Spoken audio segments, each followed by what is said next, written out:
Piaget was very interested in how you produce structures that enable you to regulate yourself, because you're like a kind of a colony of strange sub-animals that have to figure out how to get along so that you can sort of be one thing. You kind of learn that, I would say, between the ages of 2 and 4 as you're being socialized. You know how erratic 2-year-olds are. I mean, they're a blast, and it's partly because they're erratic. It's like they're unbelievably happy, and then they're unbelievably hungry, and then they're really hot, and then they're really upset and crying, you know, and then they're really scared. It's like, and all of that's just untrammeled, and so it's really fun to be around them, especially when they're happy, because they're so happy that it's just, you know, you don't ever get to be that happy. And so it's nice to be around a 2-year-old because you can kind of feel that again, you know. And one of the horrible things about being a parent is that you spend a tremendous amount of your time making your child less happy. And the reason for that is that positive emotion is very impulsive, you know, and you know, because everybody says, well, you should be happy. It's like, well, no, when you're happy you're actually quite stupid. And so because happiness makes you impulsive, happiness says, hey, things are really good right now, get what you can while the getting's good. And so like if you're hyper optimistic, manic, we'll say, it's like every stock investment looks like a really good stock investment. It's like you go out and spend all your money because look, there's those wonderful things everywhere and you could do such great things with them, and then, you know, you spend all your money and then you crash and you think, oh God, my life's over, you know, because I just spent all my money on all this useless stuff, and it's all under the grip of impulsive positive emotion, you know. And so when you're telling your kids to be quiet and settle down, it isn't because they're making a lot of noise being in pain, it's because they're running around like wild baboons having a blast and disrupting things like mad, you know. And so you got kids, you got to settle down, you know, like quit having so much fun. And it's kind of awful that you do that, but you do. And that's because the emotions and the motivations have to be brought into like a relationship with one another within the person, so that, you know, one thing I remember with my son, who is he's quite disagreeable by temperament, which is actually a good thing as far as I'm concerned, although it brings its own challenges. And so with my daughter, when she was misbehaving, she was pretty agreeable, and you know, if she was misbehaving I could basically just look at her and then she'd quit, you know. But my son, it was like, that was just nothing. You're looking at me? It's like, no, that's just not going to go anywhere, man. And so then I'd like tell him to stop, and that really wasn't having much of an effect either. He'd just sort of maybe laugh or run away or whatever. I mean, he was a tough little rat.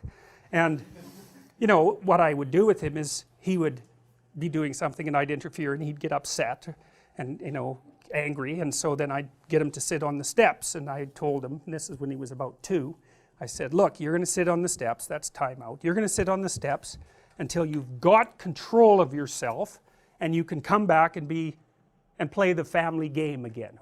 I basically said, be a civilized human being and then you're welcome again. And so he'd sit on the steps. It was so interesting to watch because he was just enraged. He'd sit there. Like, have you ever seen a 2-year-old have a temper tantrum?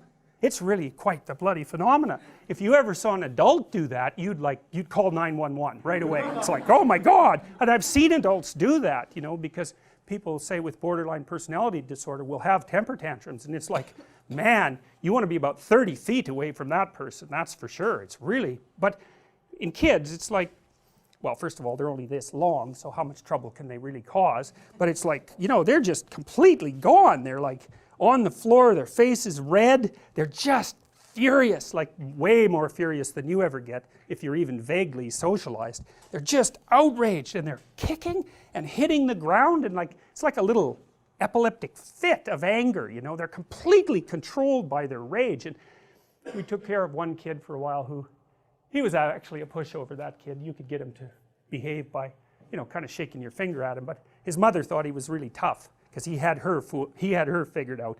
And one of the things he would do is have a temper tantrum, and during the temper tantrum he would hold his bloody breath until he turned blue. It's like, try that, like, you know, that's your homework. Go home and have a temper tantrum, and while you're doing it, hold your breath until you actually turn blue. It's like, you won't be able to do it. You don't have the willpower of a 2-year-old, that's for sure. That little varmint, man, he'd just have a fit. then he'd hold his breath, and then he'd turn blue. It was like, wow, that's amazing.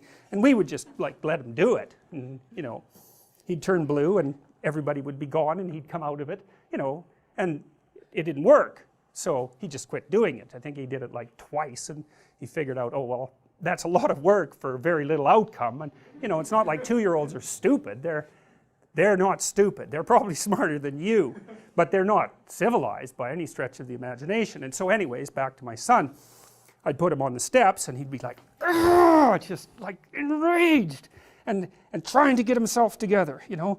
And I'd wait a few, I had a strict rule, which was as soon as you're done, you're welcome again. So it's completely under your control. You get yourself calmed down, you come and talk to me again. If you're calm enough so I like you, then you're welcome back in the family. No grudge, nothing. And so it's harder than you think. Like, people think they like their kids. It's like, don't be thinking that. They're hard to like. They're little monsters, and they're very, very pushy and provocative. And so lots of parents do not like their children, and they do terrible things to them their whole life. So it's no joke, and it's very common. And you know, that was Freud's observation, fundamental observation, that a lot of psychopathology is rooted in the family, and you can be sure of that.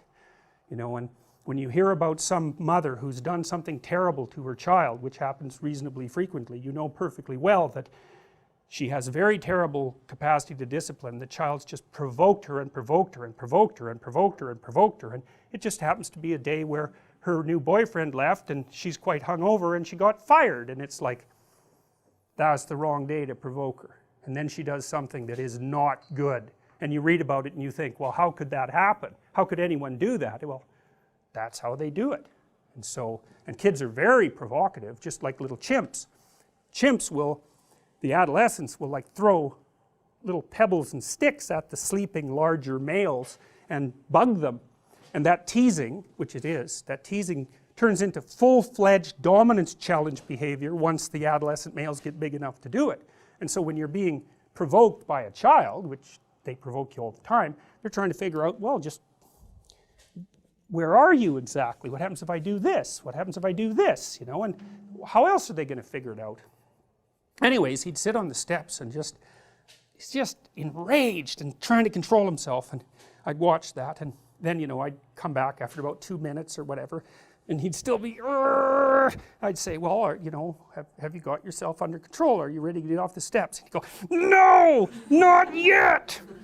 And then, you know, he'd get himself under control, and then he'd come back and, you know, he'd be contrite, and then I would like him right away, you know. You got to watch that, you know, because you don't like being dominated by a 2-year-old. No one does.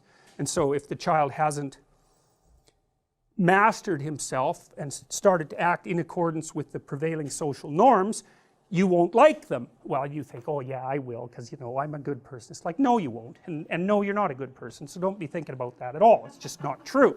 So when he was contrite, then he'd come, and then, you know, we just go on like nothing had happened, because that's what you want to do, right? As soon as you get compliance, especially if the compliance is in the best interest of the child, you want to reward it instantly, right? That's the right thing to do, because so then, and you could just see him gaining control over himself. And so really what was happening is in his mind, in his brain, we'll say, there was a war between the psyche, the ego, that was starting to become integrated, you know, and starting to become a continuous person, an identity.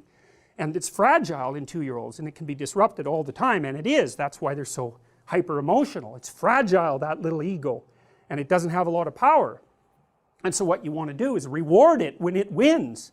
You know, it's when he gets control over the underlying motivations, you want to say, hey, good work, man, good work, kid, you did it, you know, you got yourself under control, way to be. And the kid's really happy about that, because it's actually not that much fun to have a temper tantrum. It's exhausting, you know, it takes you over.